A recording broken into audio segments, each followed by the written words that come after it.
चलिए आइए देखते हैं पद्यांश 3 विनय पत्रिका का कि हे हरि कस न हरऊं भ्रम भारी, यद्यपि मिषा सत्य भाषा जब लगी नहीं कृपा तुम्हारी, अर्थ अविद्यमान जानिए संस्कृति नहीं जाई गोसाई, बिनु बांधे निज हट सट पर बस पर्यों कीर की नाई, सपने व्याधि विविध बाधा भई मृत्यु उपस्थित आई, वैद्य अनेक उपाय करहि जागे बिनु पीर न जाई, श्रुति गुरु साधु स्मृति सम्मति अदृश्य सदा दुखकारी, अते ही बिनु तजे भजे बिनु रघुपति विपति सकै को टारी, बहु उपाय संसार तरन कह विमल गिरा श्रुति गावै, तुलसीदास मैं मोर भय गए बिनु जिय सुख कबहू न पावे।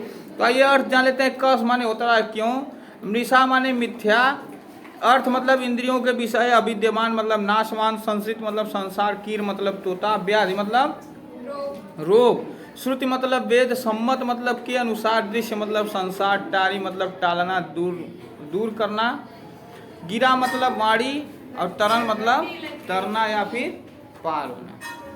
समझे ना। तो कह रहे हैं कि तुलसीदास हे हरि हमारे भ्रम को आप दूर क्यों नहीं करते, हे हरि कस न हरहु भ्रम भारी, हे हरि आप हमारे भ्रम को दूर क्यों नहीं करते। कस माने क्यों ना, कि आप हमारे भ्रम को दूर क्यों नहीं करते। यद्यपि मृषा सत्य भाषा है जब लगी नहीं कृपा तुम्हारी, यद्यपि यह संसार तब तक मिथ्या सत्य के समान लगता है जब तक कि आपकी कृपा प्राप्त नहीं होती। जब तक आपकी कृपा प्राप्त नहीं होती तब तक यह संसार मिथ्या सत्य के समान लगता है। अर्थ अविद्यमान जानिए संस्थिति नहीं जाई गोसाई। और कवि कह रहे हैं कि इंद्रियों के विषय नाशवान हैं, विषय सुख क्षणिक है यह मैं जानता हूँ, ठीक है ना। विषय सुख क्या है, क्षणिक है यह मैं जानता हूँ, किंतु इतना सब कुछ जानने के बाद भी इन्हें सबसे मुक्ति नहीं मिलती, इन्हें सबसे मुक्ति नहीं मिलती। फिर क्या कर रहे हैं कि बिनु बांधे निज हठ सठ परबस पर्यो कीर की नाई, सपने व्याधि विविध बाधा वही मृत्यु उपस्थित आई। बिना किसी के बाधे मैं अपनी हठ से दूसरों के अधीन हो गया हूँ। मुझे किसी काम को करने के लिए किसी ने बाधा नहीं है, लेकिन केवल मैं अपने हठ से उन सबके अधीन हो गया हूँ। फिर क्या कर रहे हैं, जैसे तोता, लिखा है ना कि कीर की नाई, जैसे तोता दाने के लोभ में बहेलिया के जाल में खुद ब खुद जाकर के फंस जाता है, उसे कोई बांधता नहीं है, अपने से जाकर फंस जाता है। क्यों, क्योंकि उसको लालच है कि हमको दाना खाने को मिलेगा। फिर क्या कर रहे हैं, सपने व्याधि विविध बाधा वही मृत्यु उपस्थित आई, वैद्य अनेक उपाय करहि जागे बिनु पीर न जाई। संसार एक सपने के समान है, लिखा है ना सपने, संसार एक सपने के समान है। तुलसीदास जी कह रहे हैं कि सपने में भयंकर रोगों ने दबोच लिया है, लिखा है ना कि व्याधि विविध बाधा भय मृत्यु उपस्थित आई, कि सपने में भयंकर रोगों ने दबोच लिया है, ऐसा लगा मानो कि मृत्यु करीब आ गई है। वैद्य अनेक उपाय करहि जागे बिनु पीर न जाई। और उसके बाद वैद्य ने अनेक उपाय किया, ठीक है ना, वैद्य ने अनेक उपाय किया, लेकिन जब तक व्यक्ति जागता नहीं है तब तक उसका रोग दूर नहीं होता है। समझे ना। वही बात है जैसे सपने में तुम सब 1 लाख रुपया पाए और जब मुट्ठी खोले सपने में जब 1 लाख रुपया पाए थे तो खूब उड़ा रहे थे, अमेरिका, राजस्थान, फलाना खूब घूम रहे थे। देखे तुम सब हावड़ा पुल पर से चढ़ के पानी में कूद रहे हो, लेकिन जैसे ही तुम्हारा सपना टूटा और आँख खुली, वह पैसा कहाँ चला गया, एकदम खत्म हो गया।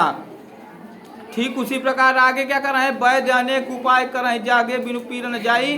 वैद्य अनेक उपाय करे लेकिन जागे बिना वह रोग पीड़ा नहीं जाती। फिर क्या करें, श्रुति गुरु साधु सुमृत सम्मत अदृश्य सदा दुखकारी, ते बिनु तजे भजे बिनु रघुपति विपति सकै को टारी, ठीक है ना।